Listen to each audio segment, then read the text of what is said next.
Welcome to Eyes Open. Today is December 26, 2019. I'm Eric Smith, and I'm interviewing Julie Rowe, a visionary woman from Kansas who has experiences and insights and gifts that can be useful in times when the media or other situations are not reporting the whole message.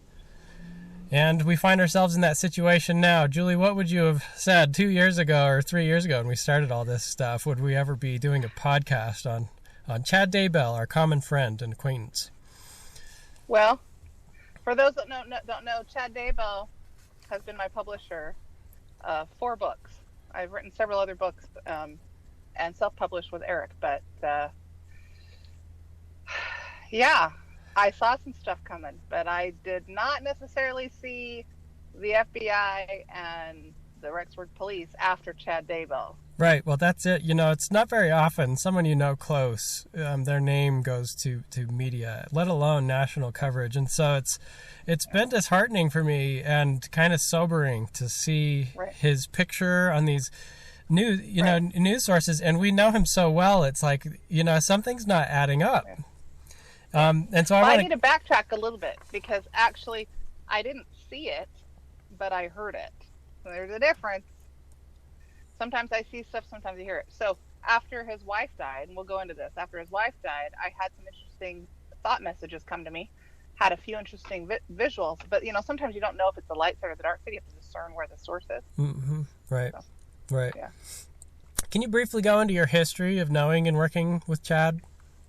Sure, be happy to. Chad is and has been a close friend. He first contacted me online on a website, a prepper website called Avow, Another Voice of Warning, in February, I think it was February of 2014. We actually wrote my first book from March time frame.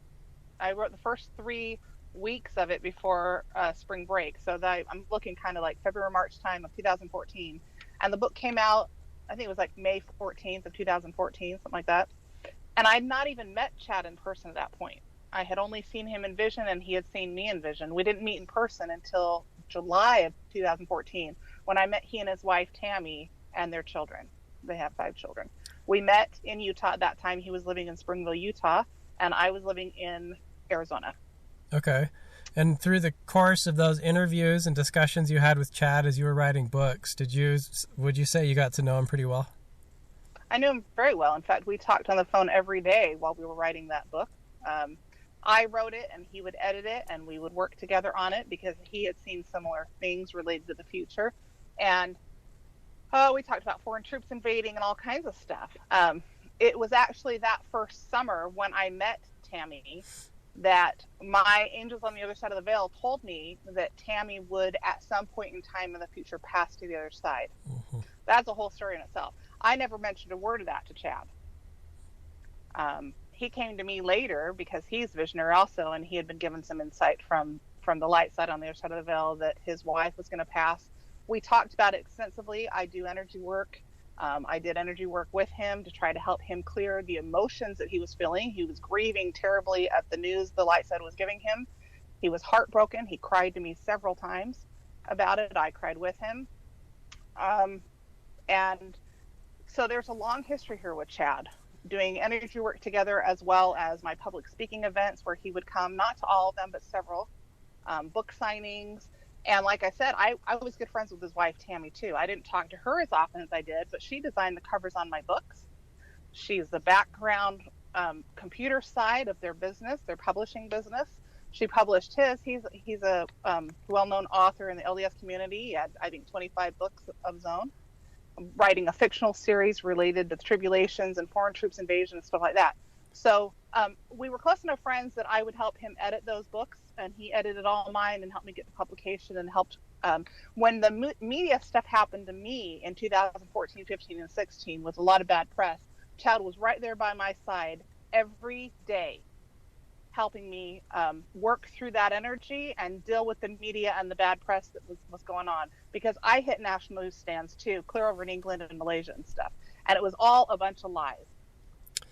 Speaking of news media, Julie, as I watch these, they're making a pretty compelling case about some of the accusations against him. Do you think it's possible that Chad and his new wife, Lori, are innocent of any foul play? That all these accusations... Not only is it possible, I know he is. Okay. I know Chad Daybell's heart. I know him. Now, let me back it up a little bit. See, we haven't done a book together since you helped me write my biography. And what was that, 2017? Yeah, was that right. when that book came out? Oh, I think so. The summer of 17. So I haven't actually published a book with Chad. So our interactions were fewer over the last year and a half. But we would talk anywhere from every couple weeks to once a month. Sometimes it was once a week, just catching up on our families and our kids. And I would do sessions with him to help him, and he'd help me. And just to kind of touch base of where we thought we were, what we see going on in our world in the United States in regards to like earthquakes that we've seen coming, foreign invasions, economy collapsing, things like that. So we would touch base and serve as witnesses for each other and helping some of this. He continued working. I spoke one time at the Preparing the People conference in Rexburg for half an hour. That's it. That's what my angels told me to do. And then I was told to distance myself from that group and that I had another path and that I needed to start doing podcasts of my own, which is what I've done on a YouTube channel under the Julie Rowe Show. And so I've done those podcasts with you, Eric, when we started that. And I was also told by my angels to start my relief organization, the Greater Tomorrow Relief Organization, Greater Tomorrow Relief Fund. And I started that in 2015. And Chad was aware of all of that, but he was not intricately involved in my business. He always stayed out of any of my public meetings that I had related to my relief organization. He always stayed out of my energy classes and my business stuff. I only worked with him on the books and then as a friend. And so last year, we talked less and less. We didn't talk every day. It wasn't even once a week. It was sporadic, but it was often because we didn't have a need, right? We weren't working on a project. Lori Brallows, I've never met her, but I did see her in vision, and I have a mutual friend who sent me a picture of her and Chad and a few other women in somebody's kitchen. I don't know whose kitchen it was, but I remember the day that Chad met her because my friend told me that they had all met, and she sent me a picture of them and said, hey, these ladies want to meet you. Well, my angels told me, no, I'm not supposed to give them my contact information. I have serious security issues that have been going on since I've gone public. I'm very careful about who gets my phone number. And so I did not get in touch with those women, and they did not get my number. They actually tried a couple of times in the last year and a half, volunteering to help with my energy classes and things like that. And I was told to distance myself from that group for my protection and for theirs. That's what my angels told me. I didn't know what it meant. I was just being obedient to my angels. So Chad and I talked. I knew he had met Lori. I knew they were friends. I also knew that, I don't necessarily always agree with Chad, and he doesn't always agree with me, but we have a common respect for each other. I believe that he still considers me a friend. I consider him a friend. And I just watched a news program today where they said anybody that has information about this story, please contact 911 or the media. Well, I contacted Kansas Star on Tuesday and reported what I know about Chad Daybell. They haven't run a thing. I contacted the East Idaho News. They sent me a text back or an email back, and they said, what do you have to share, Julie? To which I responded, I'll get back to you, because it was Christmas and I knew I was doing this podcast. So I had my team, my communications team, contact several media. And I'm planning on sending this podcast to all those media, including everyone who had reported on this story up until Tuesday, the 24th. None of them got back to me. None of them. If they really care about this case and finding the truth, why don't you go, if you've got the FBI and the media involved with police, why aren't you following every single lead you have?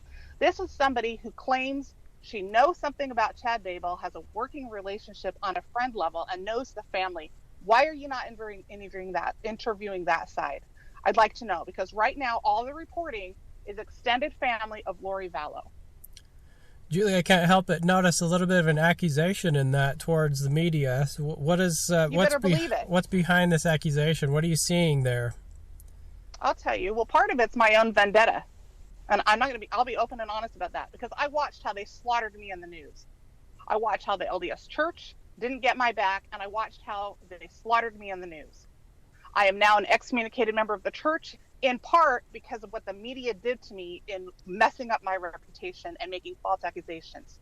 Mm-hmm. And if to this day, if you Google Julie Rowe and go to my website, julieroweprepare.com, or the Greater Tomorrow Relief, there are people, and the first thing that comes up of Wikipedia is Julie Rowe is an excommunicated member of the church. I can tell you this much, I'm not anti-Mormon, though. Right. Now, I know that Preparing the People conference, which is being claimed to be a cult, that's a lie. I know those people. I don't agree with the people that started that, and they turned their backs on me a while ago. They're kind of iffy on me. So they may not consider it a compliment that I'm telling people my opinion on them. But I do know they're not a cult. I've met several hundred of those people.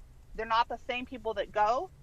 It's a conference where you can listen to authors and speakers and see artwork and all kinds of stuff. It's people that believe in the gospel of Jesus Christ. It's not just Mormons.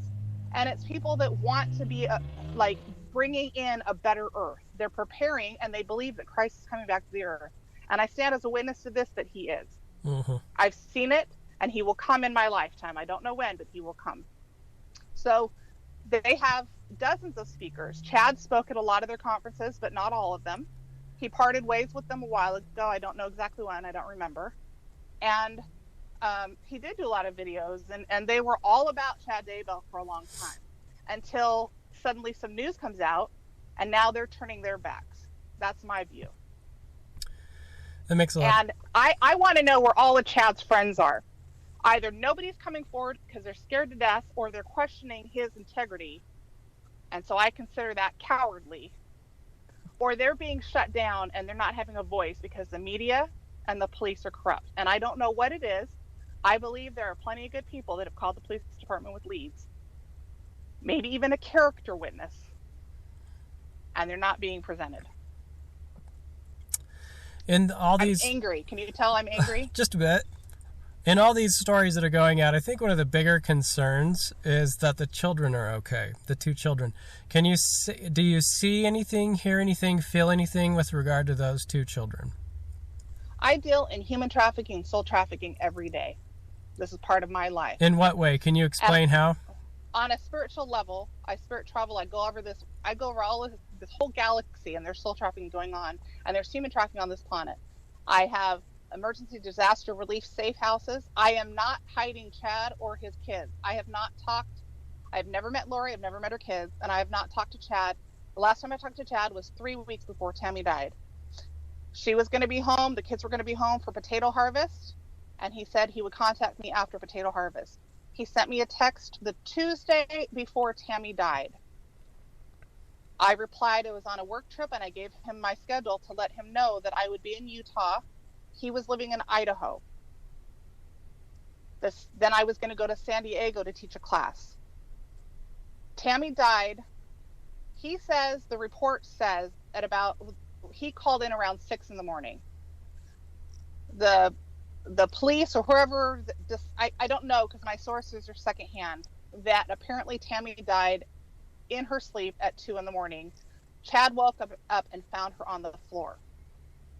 He called 911, and he was calm. This is what I'm hearing. Now, anybody that knows Chad knows he's calm, and anybody that knows Chad knows he's visionary, and he saw it coming. I talked to his daughter that day. I was in San Diego, and I was teaching an energy class, a group energy class. My head of security broke the news to me a little bit after noon, San Diego time, on that Saturday. I called immediately to Chad's oldest daughter, Emma Daybell, and we talked for at least 40 minutes. I'm not going to go into that conversation, other than to say that it was a shock to her, and that she told me it was a shock to her dad that he had found her, and I believe that.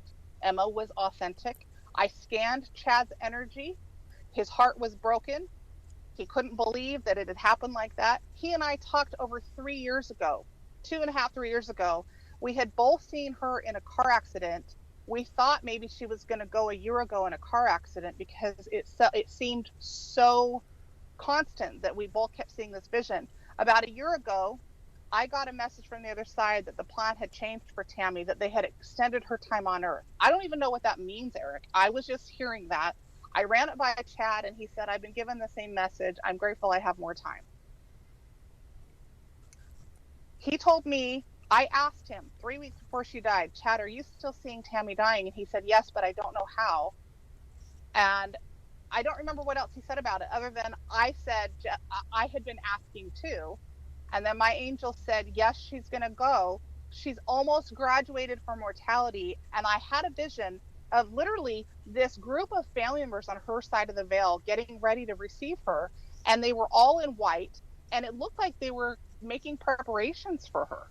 Mm-hmm. So I knew it was soon. And I didn't tell Chad that, because just because I see it doesn't mean I say it. And especially related to like babies being born or somebody dying or anything to do with somebody's life plan and agency, I keep my mouth shut unless I am specifically told you need to say this as a witness or preparation for you or somebody else. I did not say to Chad, yeah, I see that too. He has no idea what I have and haven't seen. All right. So, so, um, but here's my thing with the Daybell story, Eric, is I have my gifts. People can choose to believe them or not. I can only tell you what I know right now based on a credible witness of Chad's character. I don't know Lori, but when I look at her energy, I can tell you what I see. What I see is a woman, and what I hear is a woman who was severely abused in a marriage by an abusive husband, and she escaped a really bad marriage. Mm-hmm. And I'm not going to blame her one bit for that. I'm going to congratulate her. Whether or not I agree with her marrying Chad Daybell a few weeks after his wife died, I'm not going to judge that either. I want to, because I think that sounds suspicious to get married that quickly. And I almost feel like it sounds disrespectful to his wife. But I'm not going to judge that. But I know that's what people are thinking, which is why I'm putting that energy out there. Okay. I don't judge Lori. I don't judge Chad, because I'm not in their bodies. I don't have all the gifts they have. I have my own gifts. I'm going on those. Chad probably won't even like that I'm speaking out, because I don't exactly make him look good. He was trying to distance himself last year because my stake president, my leaders in our LDS faith, excommunicated me on false charges, and they were going after him and you, Eric. Mm-hmm. And they're still going. Now, there's a rumor going on that Chad's been exed. I have no idea. I haven't talked to Chad. I can tell you 3 weeks before his wife died, my understanding is he was not exed. And so that's a lie, right? It's being misreported. If he's been exed, it has happened since he married Lori after Tammy died. And he made no mention to me of any church courts. In fact, he still had a calling in the church. At that point, I told him, Chad, why haven't you returned my calls? Because quite frankly, this year, since 2019, we texted in January and February. He stood me up for meetings in January and February, and I was angry at him. And in March, when I got notification that they were threatening to excommunicate me, we had a conversation, and I said, it's time for us to stop publishing my books. I was going on what my angels told me to do. I was trying to protect him. I didn't want to get him roped up into false charges. We quit publishing the books, although they're still available on Amazon because the Brigham Distributing distributes them, and so there's still books out there, but we have not printed any new books. I get exed in April. I don't talk to Chad. I tried calling Chad. I tried texting Chad. He didn't respond to me, which was very unlike Chad. I was going strictly on what my angels told me. They would tell me when to text him or when to email him, and they would tell me, he's upset. He is not going to reply. But it's part of a bigger plan. Give him his space. Be loving, be kind, don't judge. That's where I was all year, until I talked to him for an hour and a half 3 weeks before his wife died, and we kind of made amends. But we still had an unresolved energy, if you will. So there's a whole story on my relationship with Chad in the last year that goes into the backdrop of where I am on where he is. I don't know exactly where he is out of his own mouth. I haven't talked to him. I don't know what's gone on in his personal life with Lori in the last year. I have no idea. But I do know that my angels tell me that Chad Daybell is being falsely accused of a suspicious death of his wife. I do know that If there's foul play involved, which I don't believe there is, it was not Chad. I do know that Tammy got held up by gunpoint a week to a week and a half before she died by a man in black. And I know Chad had nothing to do with it because Chad was upset. And so was her son, and so was her daughter, and the whole family got together to try to deal with it. I do not know who that man in black is. I have my ideas, I have my suspicions, and it's somebody that has a personal vendetta against Chad Daybell and his mission, what he's doing. He's being framed. I do know that Lori Vallow's second husband was abusive. She was estranged from his family because she was associating with, quite frankly, a higher vibration group, and they didn't like it because she got out of the abusive patterns in the family, and he got angry when he came to pick up the kids. And the brother, this is what I see in my head, I haven't talked to anybody, this is the scene I see in my head. As he came to the door, they got into it, he stepped in, there was an altercation, Lori's brother stepped forward, it got physical, push shove kind of stuff. Lori's ex-husband hit her brother over the head. I can't even tell you their names. I've read it in the newspaper, and that's not even important. People can read it on their own. He hit him over the head, hit him on the shoulder, and in self-defense, the brother, the visual I get is he has the concealed carry or something, and he had a gun on him and he pulled it. He didn't go get a gun. He had it on him, and it was a self-defense. If you look at how they're framing the verbiage on the media, because this goes into a huge legal case, no one can, they have no proof. They looked at the murder case, quote, quote, quote, right, after it happened, and no one was charged. If the police had had any reason to suspect that it was anything other than self-defense based on the evidence then, they would have hauled him into prison. They would have already put him in jail. They would put Lori, it would have already been in motion. Now, who is behind the quote-unquote mysterious death of Lori's brother? I don't know. He could have died of natural consequences. He could have had suicide. He could have had somebody poison his food. But I know this, it wasn't Lori, and it wasn't Chad. They're not behind any of those deaths. And people are even trying to say Lori's first husband died of a heart attack, and now that looks suspicious. Really?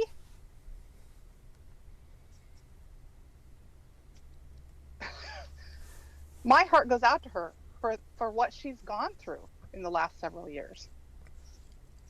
Then the kids. Let's get to the kids. Do you want to ask questions, or should I keep going? Because I'm on a tangent. Just keep going. I did ask that question about the two children, which is, I think, is one of the big questions people have in their minds. Are they okay? I am in such an uproar about the backstory being twisted and turned and people not knowing, and they get all this fear and anxiety and manipulation and control and yada yada, and they believe the authorities and they believe the media when they should be actually listening to like what their heart tells them and get rid of their fear energy and maybe like ask your guardian angel. But we don't live in a world like that. The kids are safe. I have nothing to do with it. I don't know where they are. I have talked to their spirits. I have talked to Tammy's spirit. Tammy's spirit came and visited me the morning of my class in San Diego. And so it was no surprise to me that she had passed. But Tammy can spirit split, so she's come to visit me in spirit before. The spirit looks a little different, but I can tell you this much. Tammy is in a very happy place. She's wearing white right now. She is grateful the plan is rolling forward. She's grateful she did her part.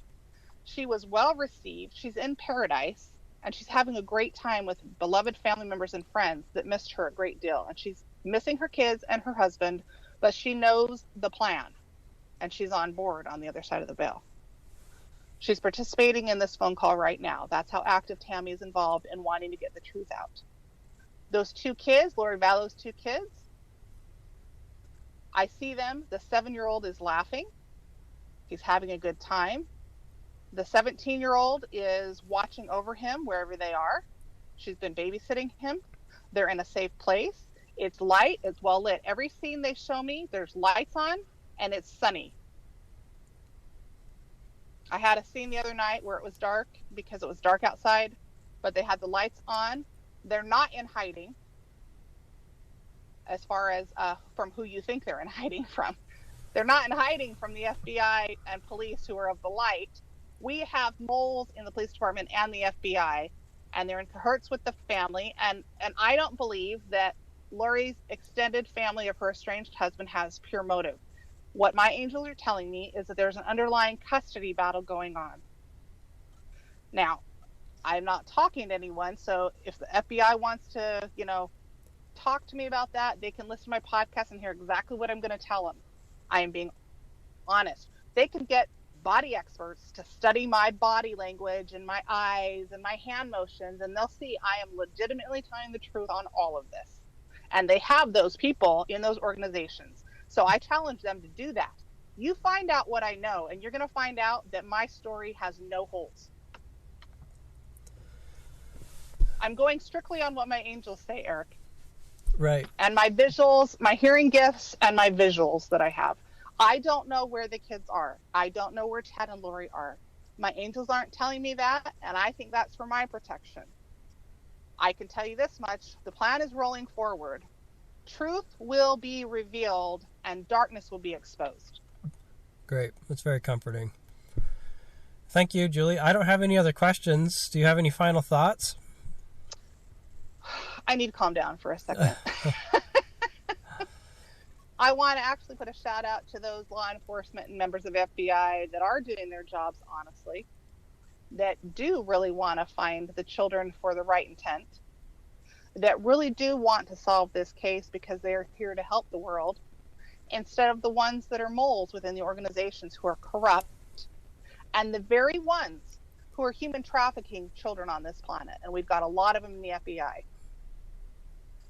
I am here to expose darkness on every level, layer, realm, and dimension, and to remove the cloaks of those who are corrupted on this planet and every dimension. This is my mission. I might sound like a crazy lady to the whole world, but quite frankly, I don't give a damn. They can judge me all day long, whether they're Mormon or non-Mormon, religious or not religious. I want truth out there. I want the light side to win on this planet and on any planet, and I will do it at all costs. People can either decide I'm crazy or I'm telling the truth. And right now, Chad Daybell needs friends, and he may not want a friend like me, but I want him to hear me if he listens to this. I am a true friend, no matter what has or hasn't happened. And I believe that he has a good heart. And I don't believe he has it in him to hurt any child or his wife. He's raised 5 amazing, beautiful kids. It's well said. I'm just a witness to everything you just said. Thank you. I guess we'll wrap it up.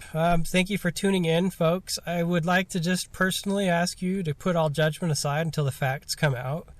We live in a very judgmental culture. Let's just wait till the truth comes out. Also, we'll have another few episodes coming up on other current events, and I just want to thank you for tuning in to Eyes Open. We'll catch you next time. And I think, just a second, Eric, I need to add something. Yeah. I think we'll do some follow-ups to this in response to the media, just to anticipate that. We'll be doing some follow-up podcasts. Also, take time to calm your heart down, because this is going to cause some big shifts in the universe. The other thing I wanted to do is extend my love to the Daybell family and to any and all who are affiliated with this situation, who are working on the light side to protect those children. I have no idea where they are. I don't know who those people are, but I know they're out there, and I want to thank you. I want to extend my love to every single one of you, no matter where you sit on the fence. Do what Eric says, put your judgments aside, and wait until everything comes out. Chad, Tammy's attorney, already put a statement out that they're waiting until some of this surfaces so they can put the rest of it to pass, right? I don't know how long that's going to take. But if there is actually a custody battle, which that's what my angels are telling me, this could take a while. And the media likes to sell news. That's how they stay in business. Right. Well said. Thank you, Julie. All right. And thanks, listeners, for tuning in. We'll catch you another time. We're sending this out to all the media. We'll see if they actually air it. Great. Thanks, Eric. Thanks, Julie.